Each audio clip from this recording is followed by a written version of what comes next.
Guys, it's our 20th anniversary. First, let me offer my congratulations to all of you for reaching this milestone with us. Today, I want you to join me as I sit down and interview our beloved CEO and founder, Mr. Butch Villamor. Let's get to know more about him, his thoughts, his experiences, and his vision for the company in the next 20 years. So, tara, let's go.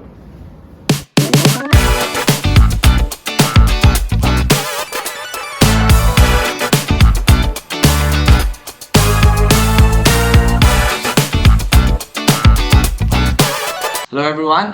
This segment is called 20 at 20. I'll be asking 20 questions to commemorate ODC's 20th anniversary. So let's start. For most of our employees, they know you simply as LRV or Sir Butch, CEO of One Outsource. But a lot of them don't have the experience that we have to get to know you more. So first, as a person, next as a dreamer who built this company, and finally, as a visionary who would propel One Outsource to the future. So let's start. Sir, growing up, we know you as a sports aficionado. I think you played competitive sports, basketball or golf. So name three other passions that you have that will help us form a better picture of you as a person apart from the CEO. Okay. Let me touch on first my sports because you mentioned that. I played mga 10 or 11 sports, or I still play them now. But there are 7 or 6 of them where I was competitive. So I will name them so that the people will also know. Good. So I started with soccer. And then I went to basketball. And then I went to golf. And then I went to tennis. And then I went to bowling. And then I went to boxing. And then I went to track and field. I was 50-meter and 100-meter dash. Okay. These 7 sports, ito yung tinatawag ko na may uniforme. In other words, dito I represented something. Except yung boxing. Kasi yung boxing, walang uniforme yun. So, the other sports I play is billiards. I play table tennis. I play baseball. I play softball. And tumbang preso, jolets, kung ano man yan, text. Yon, those are the sports that I play and I played in the past. The other passion I have is that of music. So I can play the keyboard, the piano, the organ, and then I play the accordion. I-google nyo na lang kung hindi nyo alam. Ano yung accordion? And then I also play the harmonica and I also play the guitar. Okay, don't ask me to play them now because I played them in the past. And then my other passion is that of horses. I started riding horses when I was 5 years old. At that time, my grandfather was Justice of the Court of Appeals and then became Justice of the Supreme Court. What happens is every summertime, the court has what they call a summer session where they hold their sessions in Baguio. So we would also stay in Baguio that whole time. That's 1.5 months. So during my vacation, I would be in Baguio. And unlike those that are familiar with horseback riding in Baguio, you go to Wright Park, you go to other places. Sa akin, special. Yung kabayo yung pumupunta sa akin because I ride it every day. And I rode it in the garden or in the open area of the compound. And imagine, at 5 years old, the people that were walking around the area would see a 5-year-old riding a horse by himself. Iniiwan lang yung kabayo nun eh. Iniiwan ng may-ari, kukunin ko, I will ride it, and then I will tie the horse up again, and then I will go inside. And then babayaran na lang yan. So since 5 years old, until when I can now, I ride horses. My kids also ride horses. So that's my other passion. You asked me for 3 others. The third is dreaming. Daydreaming. Even you guys don't know that one of the things I enjoy is daydreaming. Why? You can be who you ever you want to be. You can create scenarios of what you want to create. You can create stories of what you want to be. You can put characters in your stories. You can pretend. You can dream. Nothing is impossible in dreaming, and it's fun. Whenever I'm caught in an airport, in traffic, when I don't have anything to do, I daydream. I concoct things. I am whoever that I want to be. So, those are the three other passions aside from sports that I have. So you guys, so si LRV as a dreamer is what led us to where we are now. Tama.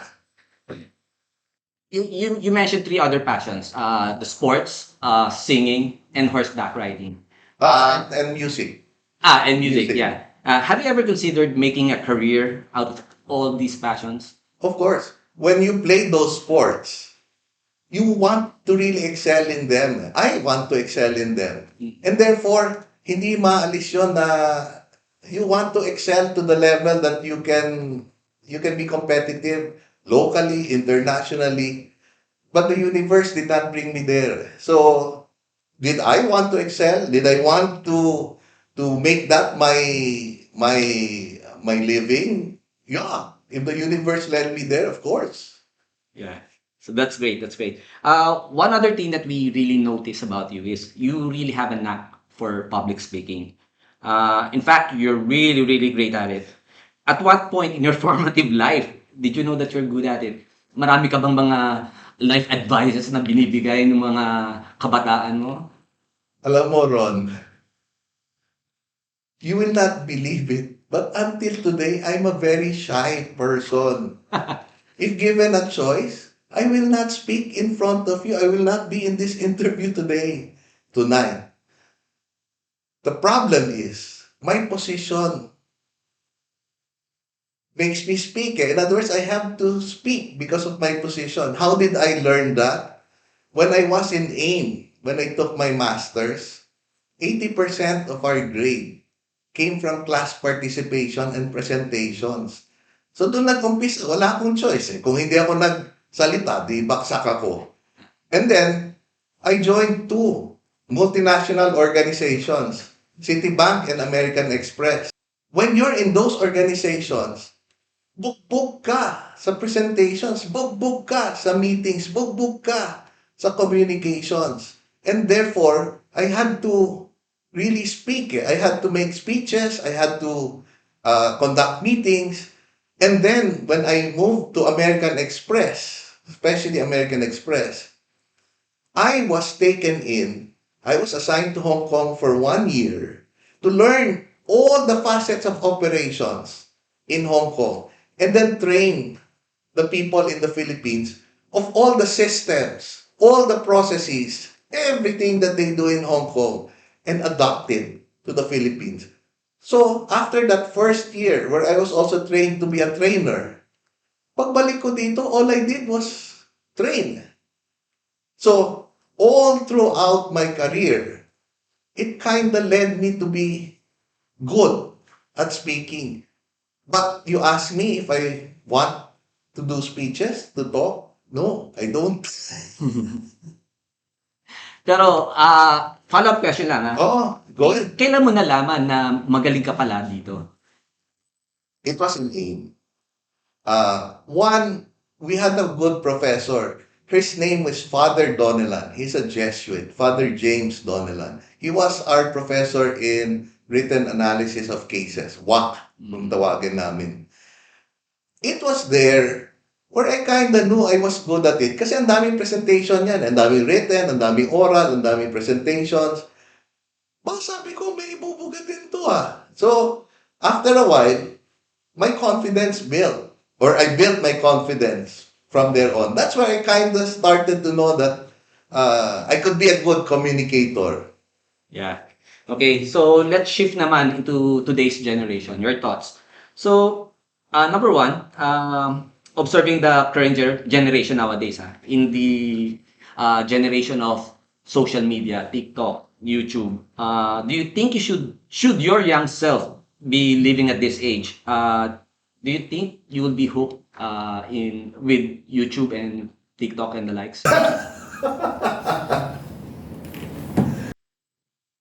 Alam mo, sa totoo, yes eh. If I was young, Mhm. now, of course, I will be in TikTok, I will be in YouTube, I will be in Twitter, I will be in all the social media platforms eh. However, ang tingin ko lahat ng content ko, panay kengkoy. It will not be about myself, it will be about memes, it will be about situations which are funny. Magvi-video ako ng mga kaklase ko na Yeah. may bloopers, and then I will bring it out there. Pero you don't have any problem bearing your life. I will not. You don't know. I don't know. I will not. Okay. It will be other people's lives. So fit na fit ka talaga for this generation. Oh. So next is, what do you think of this generation? Name some good points about your generation, and in what way is this generation better than yours? Wow. First, advice to this generation. Okay. Okay.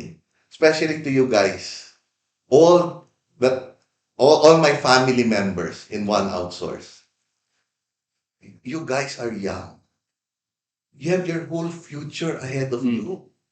Take advantage. Grab all the opportunities. Don't hesitate. Dream big and follow your dreams. Alam mo, ang daming tao nagsasabi sa akin, Butch, I don't dream anymore eh. Hindi ko naman kayang abutin eh. So, bakit ka ba mangangarap? Hindi mo naman maaabot. And I always tell them, the problem with a lot of sayings, they forget the most important thing. You dream big. That is a must, especially when you're young. Take all the opportunities, dream big. But be ready to work hard, to learn whatever you want, you need to learn to achieve your dreams. Ang problema, gusto natin maging whoever we want to be. Ayaw naman natin yung hirap eh. Anyari. How can you get to your big dream, especially if it's big? Ayaw mong dumaan sa hirap eh. To be able to get the dream. Alam mo, people always tell me, ito lang, graduate lang ako ng ganito eh. So, paano ko mangangarap ng ganon? Alam mo, learning is not only about school.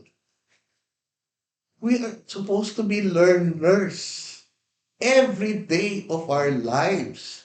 If you cannot get it from school, get it your own. From books, from watching, from asking people, from whatever source, especially ngayon, technology, social media, you have a lot of information in front of you. Take advantage of that. For you to be able to achieve your dreams, you'll have to learn how to achieve it and work hard to achieve it. If you don't have that, you will not be able to achieve your dream. Swerte yung generation today because of technology. Dati noon, we wanted information, we had to go to the library. Pag sarado, di patay. Now, it's all in front of you. Dati noon, pag kailangan mong tumawag, kailangan mo ng landline na tinatawag niyo ngayon. Ang tawag namin noon, telepono. And, if you notice, that's the reason meron yung wala na sa inyong generation yung pulang telepono. What we call public phones. Inabutan ko pa yata. Yung babaksakan mo ng 75 centavos yun or naging 1 peso something. Because if you're not at home where you have a telephone, nasa labas ka, kailangan mo tumawag, you have to go to the nearest public phone. Ngayon, you have that in your pocket Dati nun, magbe-break ka ng girlfriend. Kailangan face-to-face. Wala ka naman option O kaya sa telepono. Now, you can use your cell phone So, technology has given your generation, the generation of today, a big advantage. It's more convenient to achieve things. What is good is because of that, there are more opportunities today than we had before. And to the generation of today, take advantage of those opportunities that technology has given you, that the internet has given you.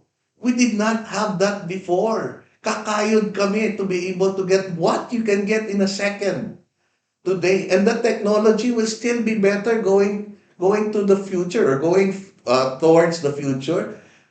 Take advantage of all the opportunities. Again, just like dreaming. For you to be able to take advantage of technology, you will have to learn. You don't want to learn? Tamad ka mag-learn? The technology is nothing. Garbage in, garbage out yan.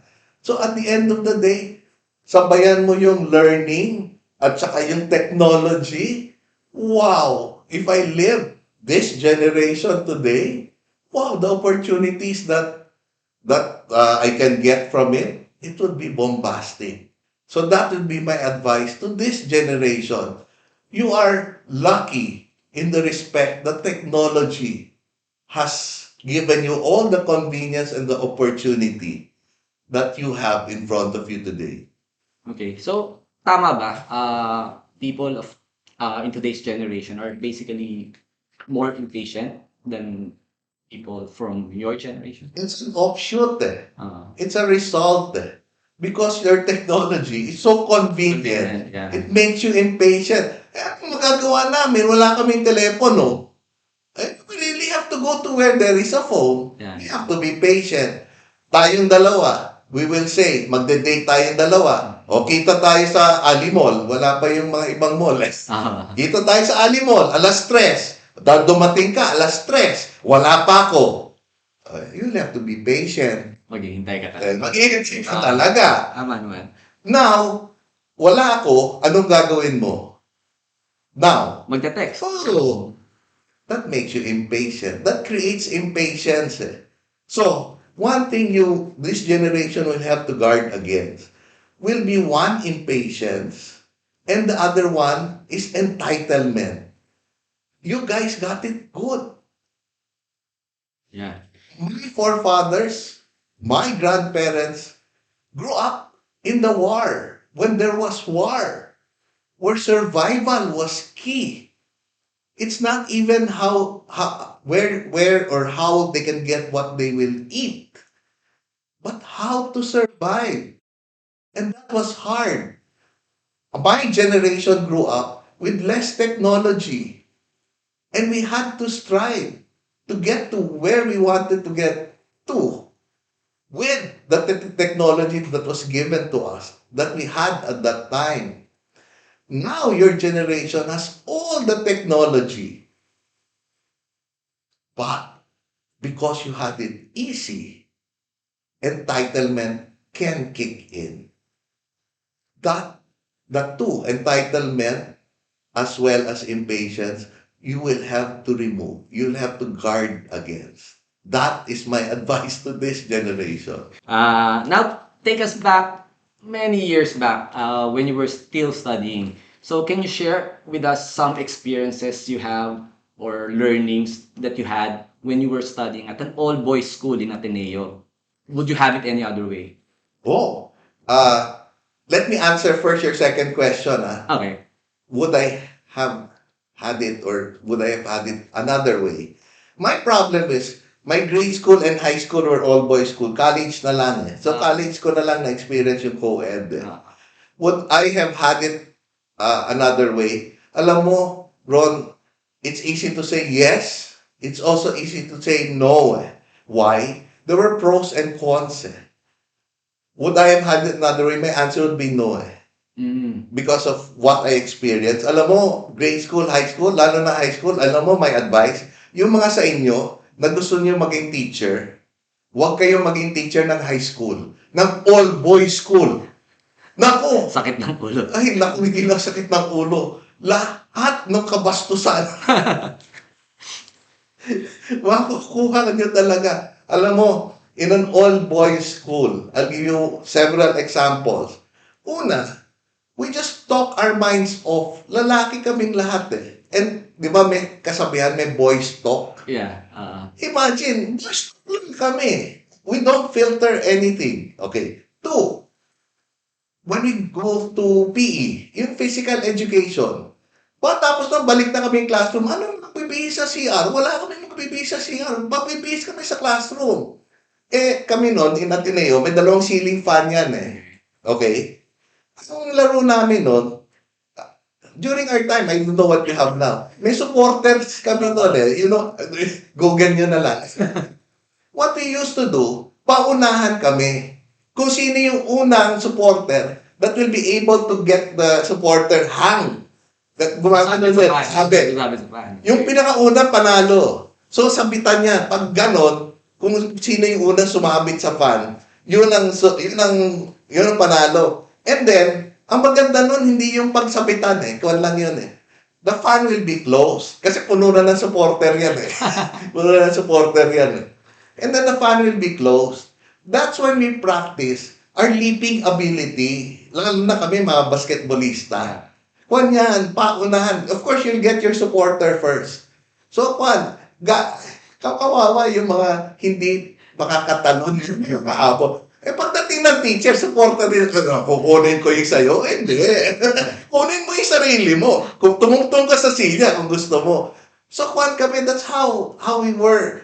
Second, sometimes mag-PPE kami, we forget our shorts. So, we will play in our regular pants. Siyempre, lalo na pag baseball, lalo na pag yung mga, even basketball, pag napunitan ka ng pantalon, punit yan From here hanggang likod yan di balik ang classroom. Di pagdating ng teacher, eskwela, one ka lang, you're cool. In other words, wala, napunit So you don't change, you don't go home, you just go back to your classroom, di punit. Di pag nag-answer ka, pag tumayo ka, di syempre kita sa likod. That's how we were. Yung mga, for example, may po-promo ng Colgate. Siyempre, mga bata So, health, di ba? Health of, yung hygiene. Di may isang pakete ka, bawat isang bata. Di alis na sila. Labanan na yun. Pag ganun, ganunan na yun. In other words, pati ceiling, pati desk ng teacher, puno na ng Colgate yan. And that's how we were as boys. In other words, hindi na kami mag-iisip na nakasuklay ba yung buhok namin, hindi kami mag-iisip kung ano nakasuot, anong suot namin. We don't think of that anymore. We go to school like we want to go to school. No-brainer yan. We say what we want to say. Yan ang advantage ng boys school. Ang disadvantage, nung nag-college na kami, dalawang CR hindi naman kami sanay sa dalawang CR di pagpasok namin, babae. Di patay. Wala we're not used. Pag sinabing dalawang CR, parang lalaki dapat yan. So pagdating doon sa college, we don't look yung mga symbol, wala kaming pakit yan. Kasi our normal reaction is to go in second, our jokes, hindi namin alam. I did not know until I was in college na meron palang mga boys joke na masasaktan yung mga babae. Pag you really grow up in a boys school, you don't know yung mga joke namin sa mga babae, di ba? Pag bagong gupit, patay na ba yung barbero mo? Di iyak na yung babae. Hindi namin alam how to react. Wala paano to?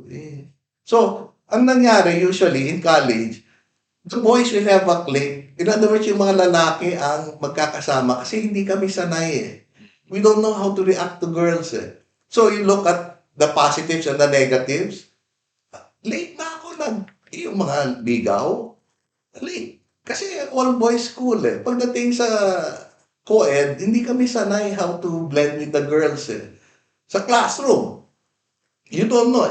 Sa boys school, sagot ka lang ng sagot Sa co-ed, hindi mo alam how to manage, how to deal with yourself when you're in the classroom Iba ang dynamics nun So, I just learned that later. Yun naman yung disadvantage if you're in an all-boys school when you're young and then you enter a co-ed school. So, may advantage ba yung co-ed? Yeah, because when you're young, Alam mo na, in other words, parang na kayo magkapatid nun eh. Boys or girls.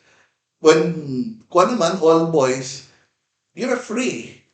Pero pagdating mo naman sa co-ed, nangangapa ka naman. So, there are pros and cons to both. Yun.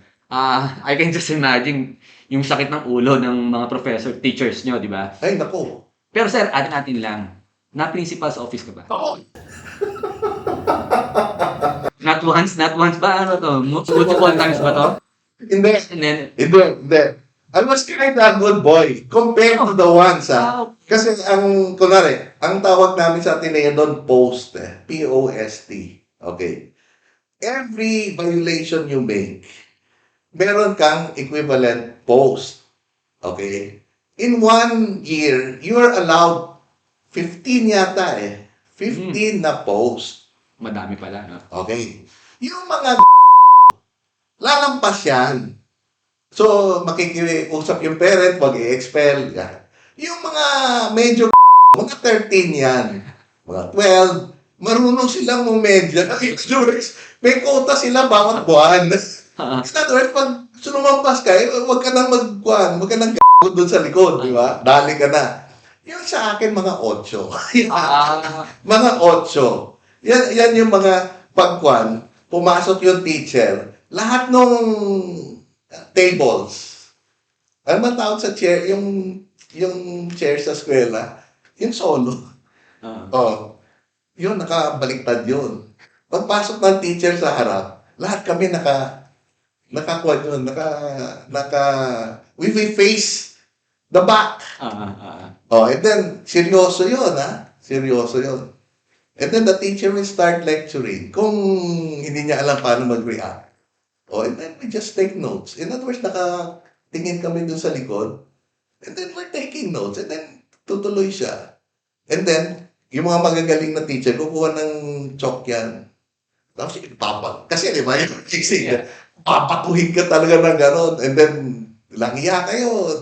Yung gano'n. The others will cry, di ba? Yung mga babae will cry. Magre-report na yan. And then, tatanungin ngayon, sino ang promotor? Yan. Yan yung mga ilang posts ko dyan. Yung iba, yung may lockers kami at the back So, iba-ibang numbers, tapos may locker ka. Ang gagawin ko doon, tatimingan ko, kukuha ko ng libintador, tapos may fuse yun Tatimingan ko na pag wala kami sa classroom, saka yung puputok. Okay. Kung nasa PE kami, puputok ka.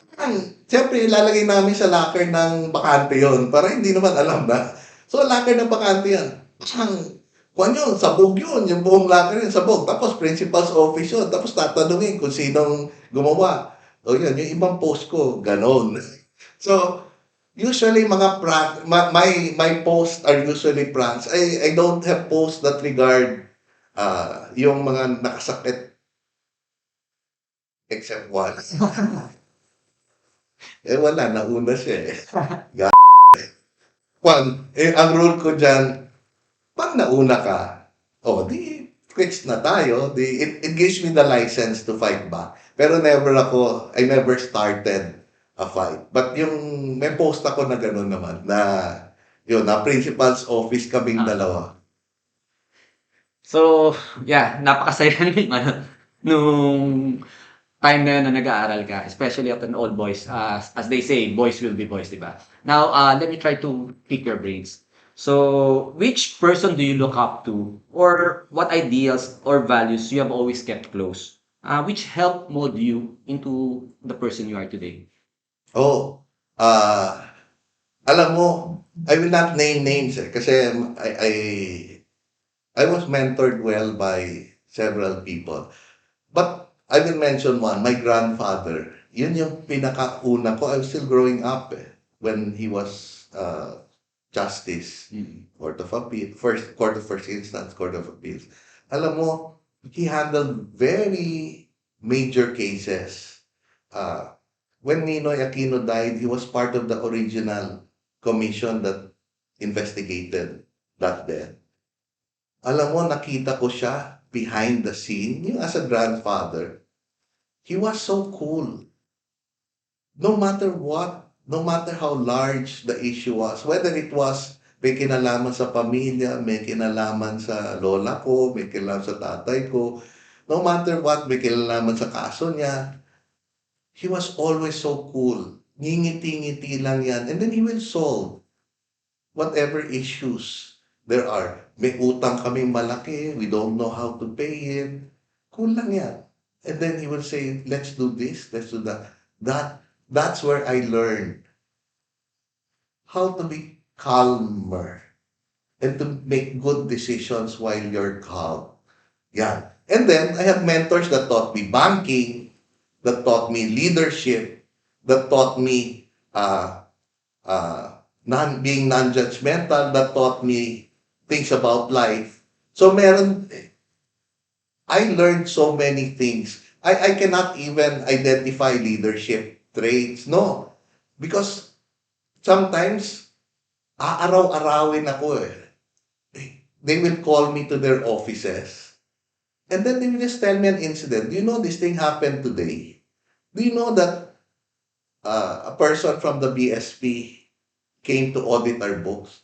And this is what happened. This is what happened. This is how we did it. And you know one learning I got from there? My mentor should always tell me, Butch, at the end of the day, make a decision even if you are not sure.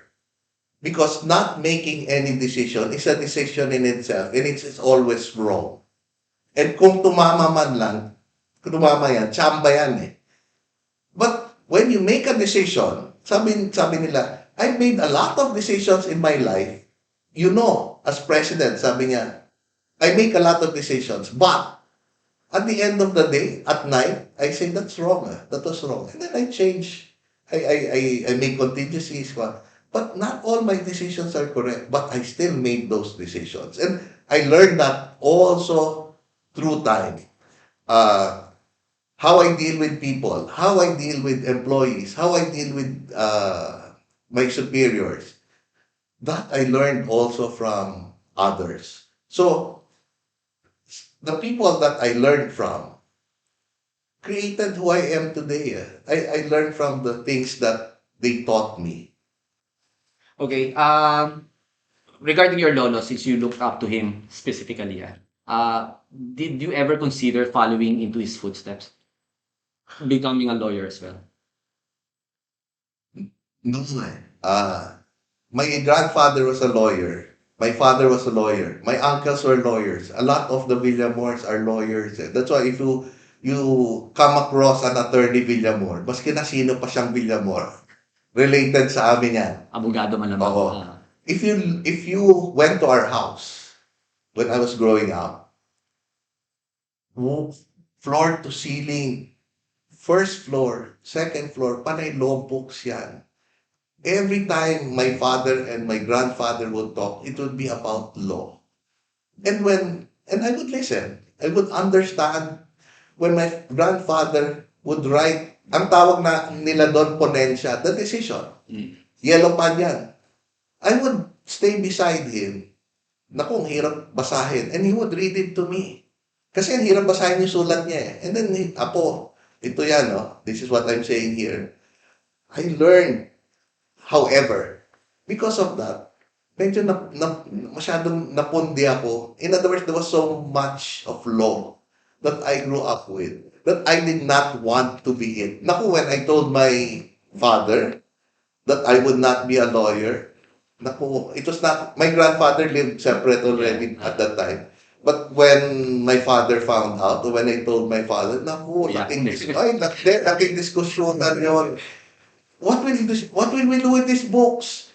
Some of them are here eh. Yeah. Diba? Some of them are here. What will happen to all these books? In other words, you are fit to be a lawyer. You have all the information. You have us. May law firm yung tatay ko eh. And di may Villamor na yun. In other words, everything was already set up for it eh. And I'm the eldest. So, usually, ako yung himamatang maging abogado. Pero I said, Dad, alam mo, I know my law. How I know my law? Pagdating ko sa college, obligations and contract. Law 101 Yeah. yun eh. Ay, naku, sabi ng professor, ano mo si Justice Villamor? Sir, lolo ko. Anak, papasa na. Huwag ko. Basta, alam niyo na ho yung alam ko.